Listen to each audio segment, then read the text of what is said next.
good afternoon, good evening, depending on what time you're watching this podcast. This podcast series we call Race, Culture, and the Church. Race, Culture, and the Church. And as I like to remind us in each episode, think of our event here, our time together, as a Venn diagram where you have issues of race, issues of culture, and issues pertaining to the church, all tied together. If they overlap and we hit all three, that's an absolute win. If we hit 2 out of 3, that's a win also. I believe we're going to hit all 3 today, and I am pleased to welcome back into this space mayoral candidate, 48 days to election, Dr. Flo Cofer.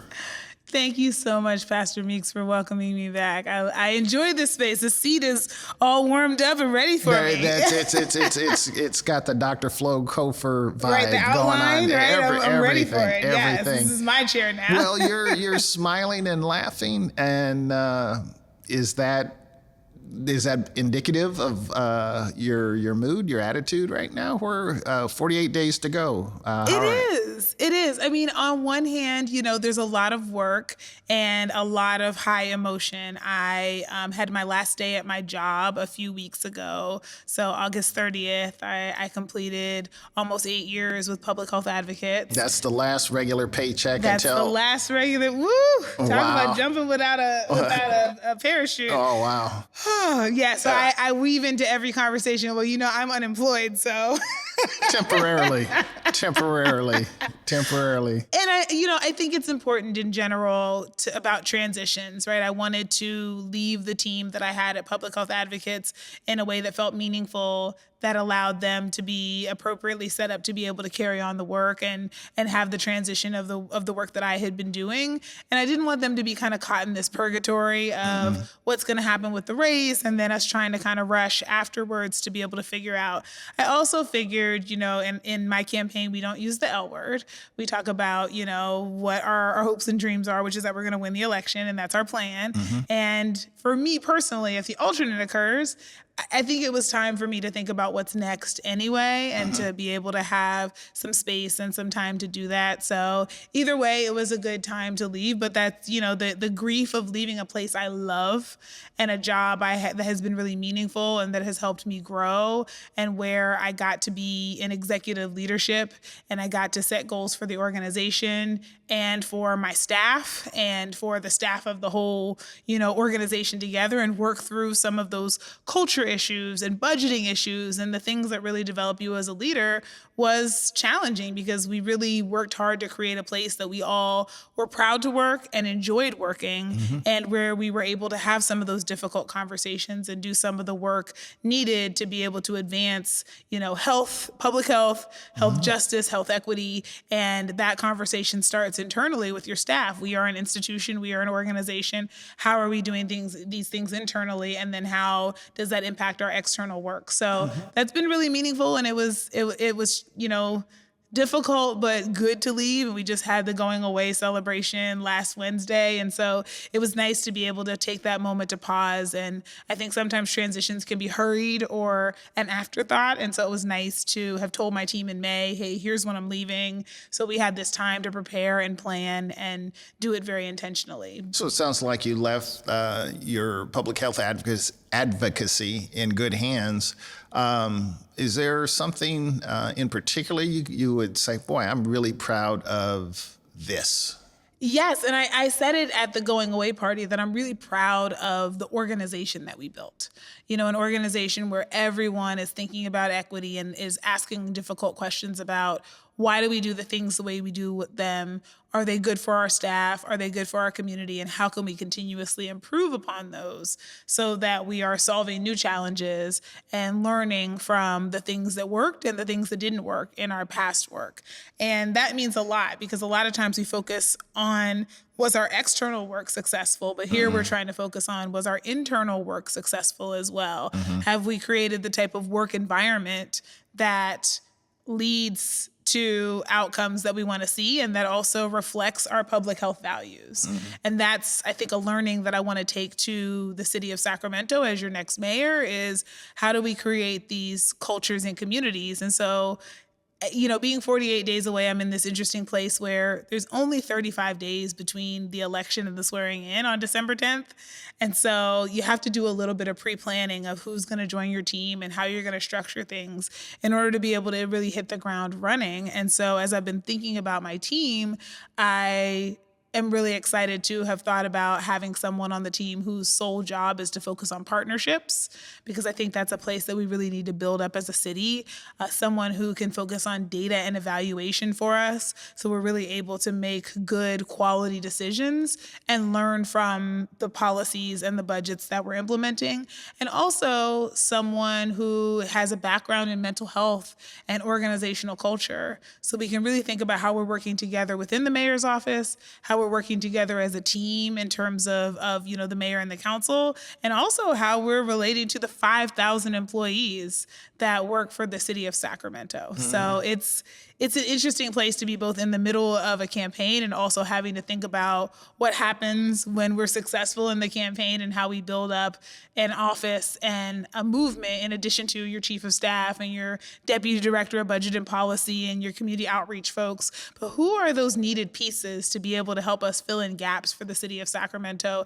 And I thank public health advocates for helping me to see organizational culture and to think strategically in this way of what we want to have internally and externally. Let me go out on a limb, which I don't think I am, looking at a lot of your social media posts. And again, I think I shared with you last time, whoever's in charge of your social media activity, they need applause. They do a great job of really showcasing what Dr. Cofer is, the spaces you're in, the people you're speaking to, all of that, and really the relatability, if you will. Thank It you. just seems like you're enmeshed in whatever, from suit and tie, formal event to backyard barbecue and everything in between. You have, what comes across is that you read the room and you relate to the space, to the people in the space you're in. That's got to be something that it's more than just a canned Pavlovian response. Yes. It has to be just indicative of who you are. I think so. And I think part of what people relate to is the fact that I show up as myself in hopes that I give other people permission to be more of themselves. And I really try very earnestly to go into learning mode when I'm in different spaces of what is this event? How long has it been going on? Is it my first time here or have I been doing this for a while? And what do I take away and how can I genuinely engage with people? And so for me, part of the way that this campaign has been, easy in some ways has been the part where I tell people my truth. Because I think at the end of the day, a lot of the reason why we trust people is because we feel like they're telling us what is really on their minds and hearts. And I think that matters to us. Versus what we want to hear. Yes, I think that matters to us more than agreement. I think it's nice when we agree with someone, but I think hearing somebody tell us their truth is important, especially if they still leave room for us to have a different viewpoint and they leave an open line of dialogue to be able to talk about those different viewpoints. I think where we get upset is when there's no space for a different perspective or when we don't think people are telling us the truth. And I think it's not easy to disagree with people, but I also think that we have the skill set inherently in us because we are married to people we don't agree with on everything. We have, if you were, an adult with adult children or with any children, you have children who you don't agree with on everything, right? You have coworkers and friends who you don't have uniform agreement with on every single issue. And yet we manage to work together to love one another, to have functional relationships because we trust each other, because we can be honest with each other, and because we give each other the space to be able to have those differing viewpoints and still have points that we agree on and that can connect us. And so that's part of what I have tried to bring as a spirit to this campaign, is telling people the truth when I sit down in endorsement interviews. Even if I know that this organization doesn't agree with some of my viewpoints, I'm going to tell them the truth. And luckily, there are lots of organizations that agree, and I get to tell them my truth and why I feel that way. But for the ones that don't, I still sit down with them. And I think that's been unique in this campaign, is that most people, when they sit down, they start to do their pivot. And not in the way that you describe something, but in what the position is, because you're trying to get people to like you. And I think that a better foundation for people liking us and for us having relationships with one another is to be able to lay our cards on the table and tell people the truth. So as you've gone into all of these spaces, again, as I've shared from, tried to describe from black tie to barbecue, you've heard a lot of voices, dare I say thousands of voices. Yes. You've knocked on a lot of doors. Yes. From when you started your campaign to where you are at right now, have the voices been consistent? Have they changed in the months that you've been a candidate for mayor? What's, as they would say, what's the buzz on the street? Yeah. So the buzz on the street is that people are really concerned about the number one issue in Sacramento, which is housing and homelessness. And they are really interested in hearing what people have to say about that particular issue. And everybody's entering into it with a perspective. It's not an issue where people are entirely waiting to hear exactly what you think. They're waiting to hear if your perspective aligns with theirs, if there are ways that you're adding on to their perspective, or if you're negating their perspective altogether. And that matters to people, again, because it's not so much even about agreement. It's about, do you understand where I'm coming from? And so there are people experiencing, homelessness or housing insecurity who want to hear a level of empathy and understanding for the struggles that they're experiencing. There are the people who are working in the fields who want to hear a level of empathy for the effort that's being put in and although the frustrations for the things that haven't happened that they feel should. There are the people who are in sort of adjacent fields, right, being impacted by homelessness and trying to enter newly into this conversation because the problem has become so big.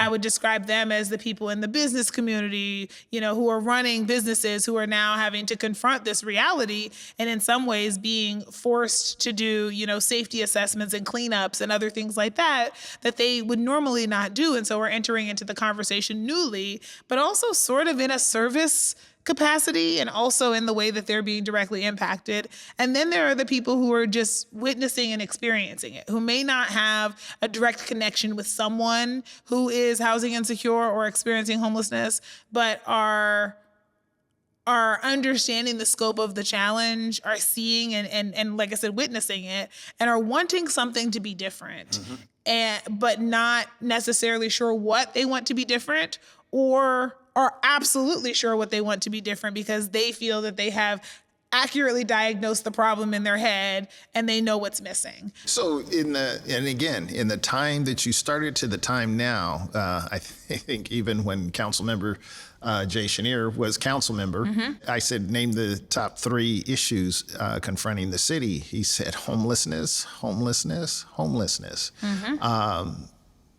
Really emphasizing that the gravity. Do you sense that homelessness permeates or touches on every other issue that is facing you as a potential mayor? Yes, it's the question of what's the future of our city. It's the question of, are people able to live here? From the literal, do our young people and others see a future for themselves? For the people experiencing housing insecurity or homelessness, can I stay here and stay alive? And for the people who are not, do I want to stay here? Am I at a threat to, to the future of my business, my home, my well-being, my comfort here? Do I want to stay here? So I think it presents this existential challenge for everyone, and it permeates all the things we're trying to do. It permeates business. It permeates, our major industries in the region, which are, government and healthcare and sort of the small businesses, the retail part. It permeates, how we approach climate change, how we approach the budget deficit. All of these things are part of, are connected to what do we do here? Because when, you're talking to people who are thinking about locating their businesses, their question becomes, well, what's the impact going to be? When you're talking about people, how they move through the space, what's the impact going to be? When we're talking to people about, where they're going to live and what's going to happen next for them, what's the impact of this going to be? All of those are questions that are top of people's minds. I don't know if it's anecdotal or what, but I was, wife and I were having our eyes examined in classes and all, and it took us downtown, 12th and K Street, and there was a gentleman who was having a, dare I say, a psychological episode. And it was interesting to see. It was very kind. I'll say this. It was very kind how the city and the folks that were responsible for dealing with that issue, the person was speaking out. He was throwing things. It's very much a nuisance. And this is midday. Folks are having lunch. And, and so it was very disruptive, both in terms of behavior and language and all of that. I understand what you're saying in terms of how, you're dealing with me and my wife as a consumer, a visitor to downtown, businesses that are being impacted. There's dining going on, and I'm 5 feet away from this gentleman acting out. It's big. It's an issue. But it's also very complicated and very gnarly and doesn't lend itself to, just build, 1,000 units of homes and problem solve.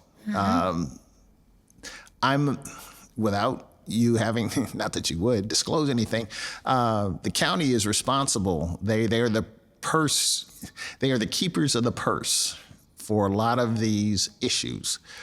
You still feel comfortable and confident that you're going to be able to work with the county to create a plan that really addresses the issue at its heart? I do, because I think that I don't want to pass the buck to the county. I want us to really approach this as a regional challenge. And so what that means is that we all need to sit down and identify what is the goal and what responsibilities do we all have. And I think part of the challenge, has been that nobody wants to be entirely on the hook for things. And sometimes that we're not exactly sure what to do next. And so thankfully, there's a lot of brain trust in this region and a lot of work that's been happening globally to be able to address, homelessness that allows us to be able to ask questions. And I think that's one of the key, advantages that we have as elected officials, is that we can pick up the phone and ask anybody for their advice. And so we should take advantage of that. We should take advantage of the fact that, I say this all the time, this is a region where 30,000 people wake up early on Thanksgiving morning to do Run to Feed the Hungry to support the food bank. So we have an active, group of volunteers who will spend money and invest their time and energy to be able to support a cause. And so as we're thinking about how we address this, we should be thinking about everything from who are the people who are already doing this work? How are they connected? How are they not? And what are the gaps? Some of the gaps that I see are the gentleman you're describing is probably one of about 200 or so people who are chronically experiencing homelessness and who likely have major mental health issues and or major substance use issues, often both. And that is, when we're talking about 200, maybe 400 grand total, right? That's a small subset of the people experiencing homelessness, many of whom are not necessarily visible to you. When we talk about 10,000, you're not seeing 10,000 people on the street. You're seeing a few hundred. And so our conception of homelessness is often driven by the people who have the most unmet needs.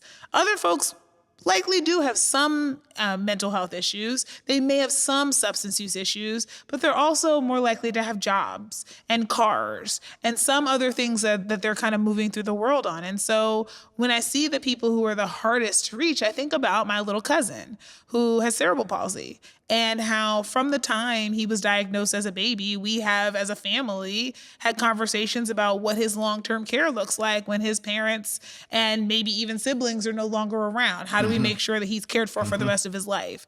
And what I've often described is that many of the most visibly and most difficult to address people experiencing homelessness are likely people who needed a similar plan, but their symptoms came on later when we didn't already have the safeguards around them to be able to put that plan in place. And so part of what we're talking about is a little bit distinct from the how do we get folks into job training? How do we get them into affordable housing? How do we stabilize their costs? How do we stabilize these families? And some of it is how do we make sure that people who need long-term, round-the-clock care are able to get it? And so part of that looks like working with, I think, street medicine and ELICA and the UC Davis teams that can go out and provide care on the street and can be a point of continuity between the three institutions they interface with most: our emergency departments, our jails, and our 911 system, whether that's, police and fire responding to calls for service. And when we do the grand total, it's a really small group of people who are often costing us between $750,000 and $1 million each per year, in three separate buckets, though, right? There's the healthcare bucket of emergency room visits, there's the county bucket of in and out of jail, and then there's the city bucket, or sometimes the county bucket, depending on whether the sheriffs are called or the, SAC PD is called.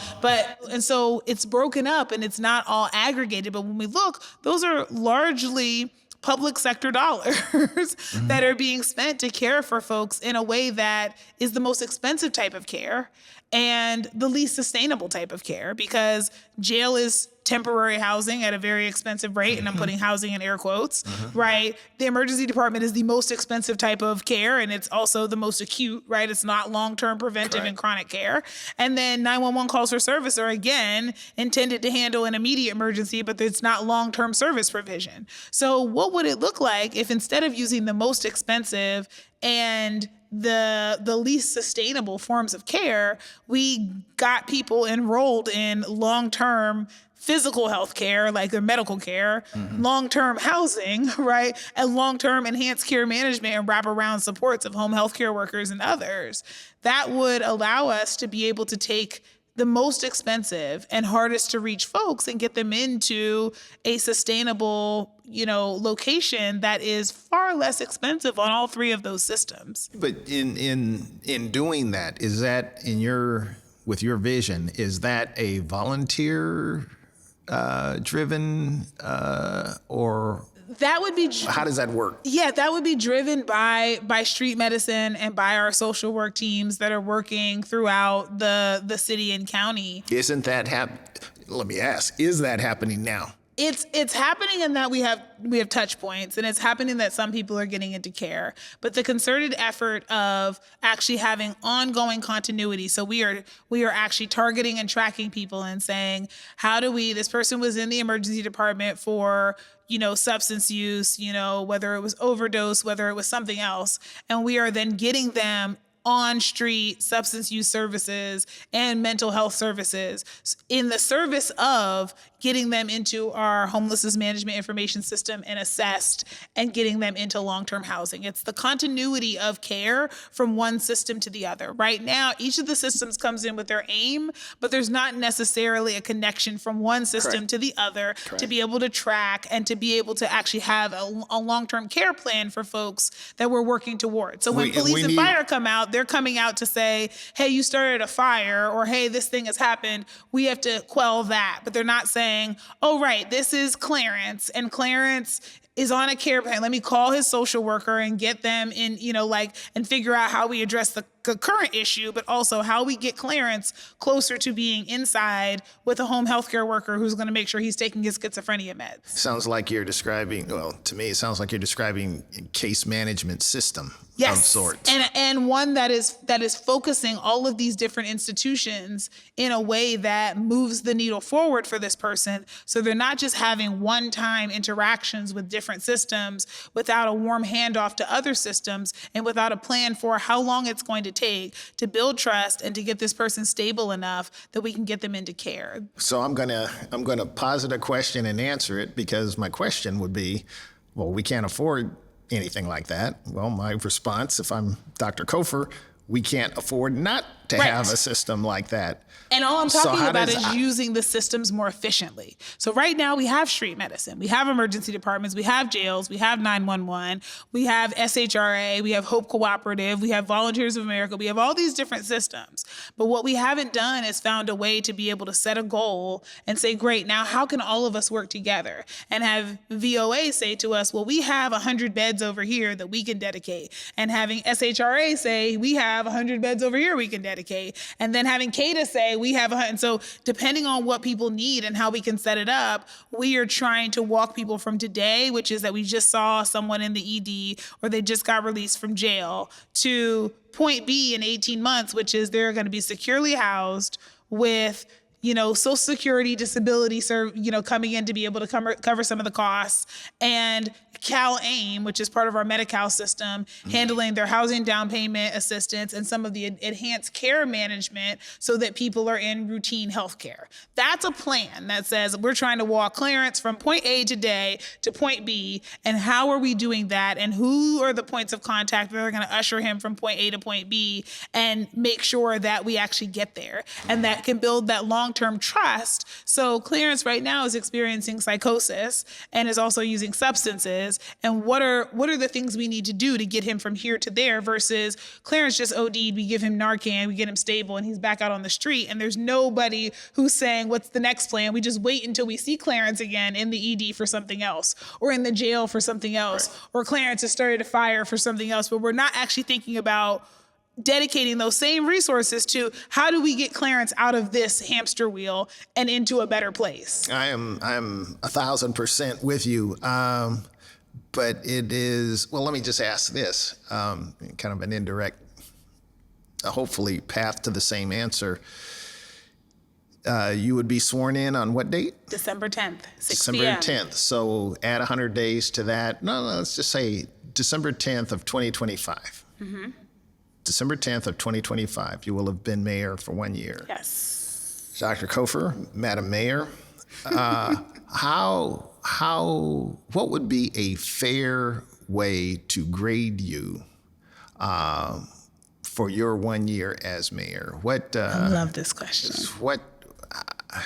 What's a win? What's a swing and a miss?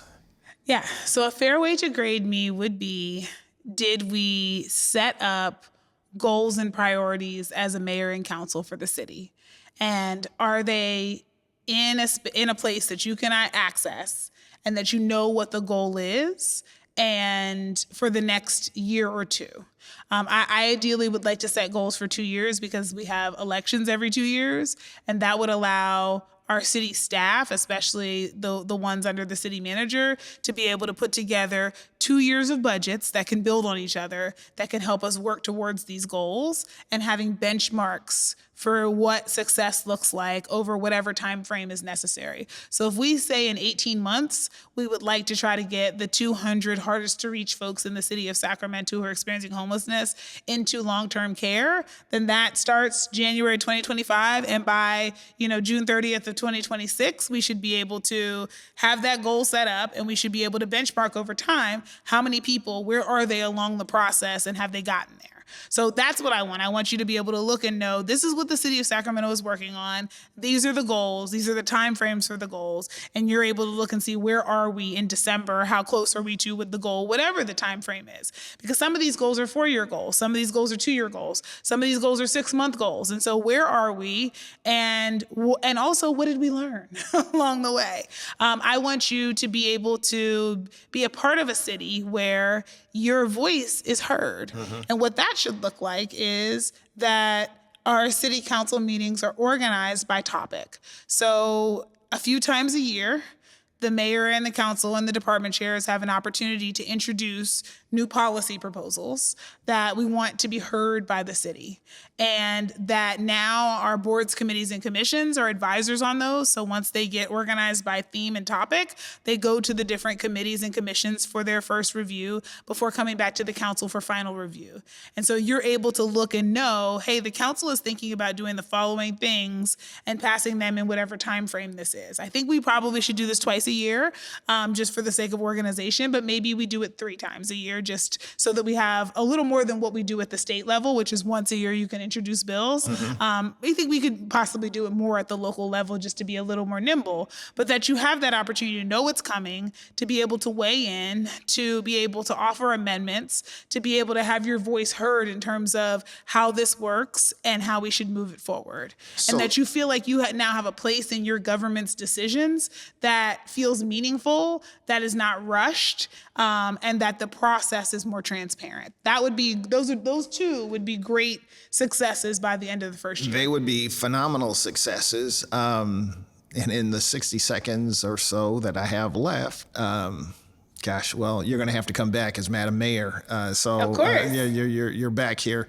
But cities, I'm assuming the structural deficit still is still there, or wouldn't be called structural. It's not transient. Mm-hmm. And so we can do the things you're suggesting would put in place, and we have the financial bandwidth to do it because, as you've said, I'm not putting words in your mouth, we're already spending the money. Yes, we are. Yeah. So what I'm proposing, those 2 things that I'm proposing in terms of having goals and metrics and the transparency of knowing what the city is trying to do and how you can fit in and how we can all be a part of it, does not cost us money.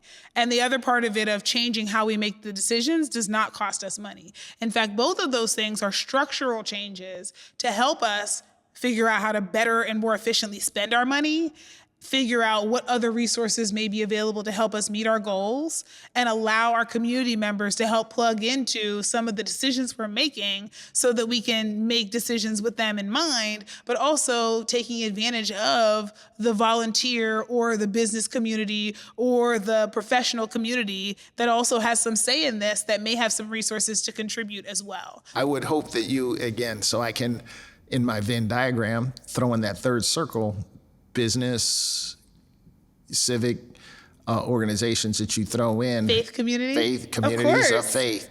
Not in a, what's the word? I don't say not benign, but in a way that's just really patronizing is the word I was looking for. Yes. Well, you can do the invocation and thank you very much. It's like, no, communities of faith have a lot to offer, but it tends to be a reach of last resort. Yes, absolutely. I would like our faith communities to be places where we have conversations about policy that's coming. And so I have been saying to my team as we've been knocking doors, this is not just about winning in November. We're going to take the rest of November and December off, and we're going to be back out knocking doors in January, and we're going to be back having house parties and gatherings at community centers and in people's backyards and, and at churches and, in synagogues and masjids, because the community conversation, the way we govern together, is something that doesn't happen every 4 years during election time. It's what we do now is a foundation to build on. And so I'm looking forward to coming to City Church and saying, here are the things that the city is proposing. We'd like to hear from you because here are the ones that are happening around City Church, where many of you are geographically invested. Talk to us about how you can help us. Talk to us about what your concerns are. Talk to us about what assurances you need from the city to be able to say, say, yes, this is a good idea and we want this here. Talk to us. Here's the role that you can play.